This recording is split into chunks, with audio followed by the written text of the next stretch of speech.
గతంలో ఈ క్యాబినెట్ ఒక దండుపాలెం మూట అని చెప్పి నేను ఆరోపిస్తే నా మీద ఈ మంత్రులంతా కూడా విరుచుకపడ్డారు నా మీద. ఇప్పుడు నేను అడుగుతున్నా, మీ దండుపాలెం మూట కాకపోతే ఏంది? మీరే బయటపడుతున్నారు కదా, తన్నుక సస్తున్నారు కదా. ఇప్పుడు ఈ 9E బ్లాక్ టెండర్లలో ముఖ్యమంత్రి వర్సెస్ భట్టి గారు వర్సెస్ కోమటిరెడ్డి కదా, ముగ్గురు దన్నుకుంటేనే కదా ఇదంత విషయం బయటకు వచ్చింది.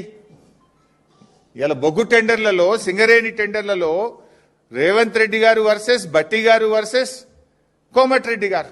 నాకు దక్కాలంటే నాకు దక్కాలి, నా మనుషులకు దక్కాలంటే నా మనుషులకు దక్కాలని ముగ్గురు మధ్య వాటాల పంచాయతీ కాకపోతే ఏంది? పాపం మధ్యలో ఐఏఎస్ అధికారులు, జర్నలిస్టులు బలిపశువులు అయిపోయినారు. మీ వాటాల పంచాయతీకి, మీ టెండర్ల పంచాయతీకి, మీ కాంట్రాక్టర్ల పంచాయతీకి ఐఏఎస్ అధికారులను ఎందుకు బలి చేస్తున్నారు? జర్నలిస్టులు ఎందుకు బలి చేస్తున్నారు? మీరు తన్నుక సచ్చింది నిజం, వాటాల కోసం కొట్టుకున్నది నిజం, నాకంటే నాకు టెండర్ అని చెప్పి తన్నుకున్నది నిజం.